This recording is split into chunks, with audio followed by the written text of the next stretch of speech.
Now careful, sir. Yeah. Careful, careful. Let's see. Suppose my brain is conditioned, being programmed as a Hindu, and I function, act, my whole life is conditioned by the idea that I'm a Hindu. Mind obviously has no relationship with that condition.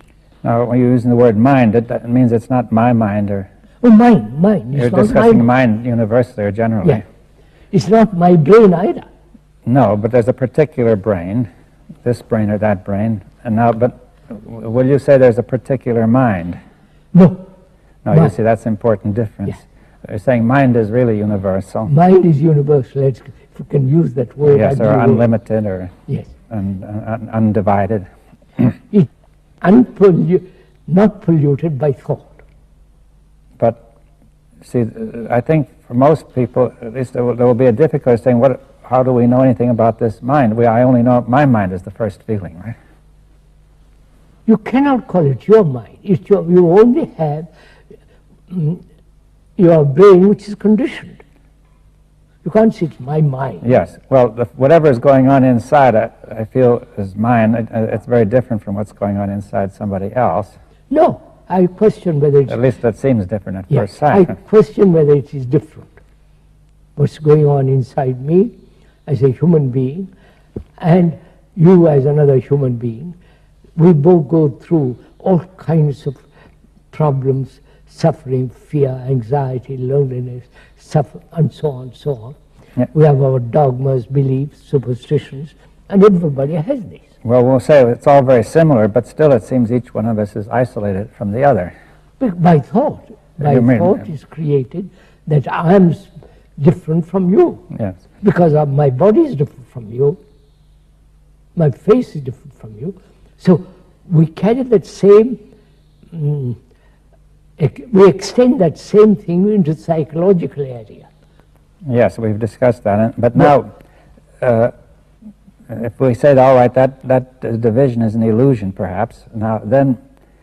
no, not perhaps. No, let's say it is. It's an illusion, all right, now, although it is not obvious when a person first looks at it. Of course.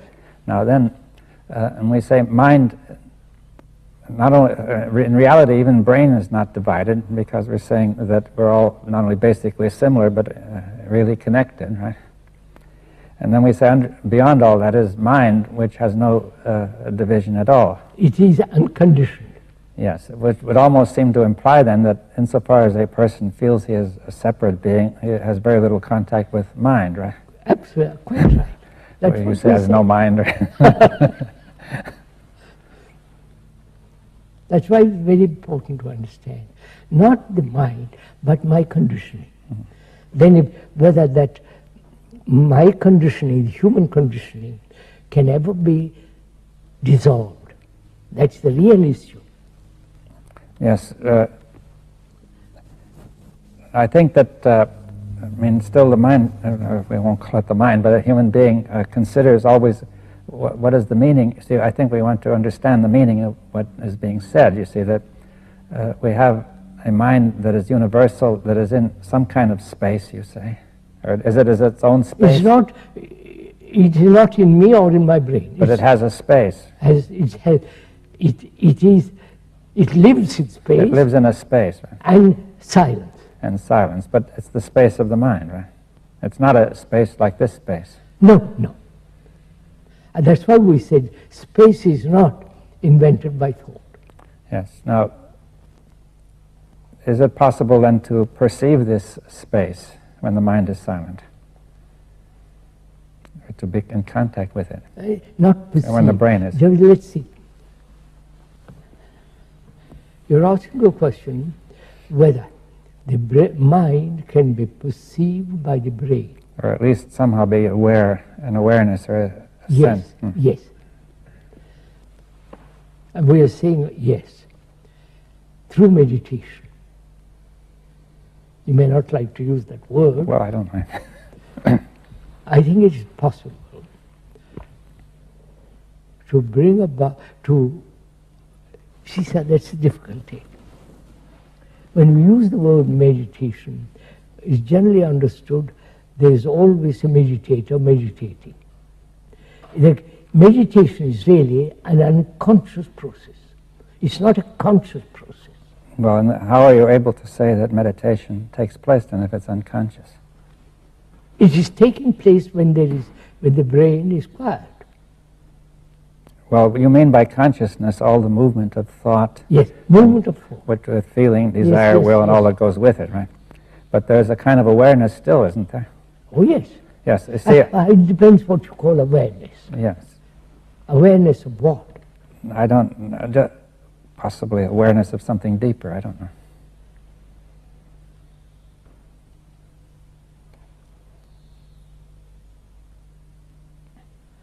See, again, when we use the word deeper, it's a measurement. I know, I would use. Well, let's not use that, but let's say that some kind of, the brain is not, see, there's a kind of unconsciousness which you're simply not aware of at all. A person may be unconscious of some of his, his problems, his conflicts. Let's go at it a little bit more.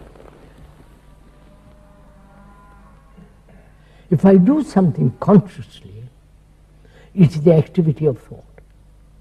Yes. Right? Yes, it's thought reflecting on itself. Yes, it's the activity of thought. Now, if I consciously meditate, practice, do all this kind of what I call nonsense, then you are making the brain conform to another series of patterns. Yes, it's more becoming. It's more of becoming, that's right. Yes, you're trying to become better. There is no, you can't, there is no illumination by becoming. You can't be illumined, if I can use that word, by saying I'm going to be a chief. Yes, but now it seems very difficult to communicate something which is not conscious, you see that. That's the difficulty. But it's not just being knocked out, or a person is unconscious if he's knocked out too, but you don't mean that. No. Or under anesthetic, or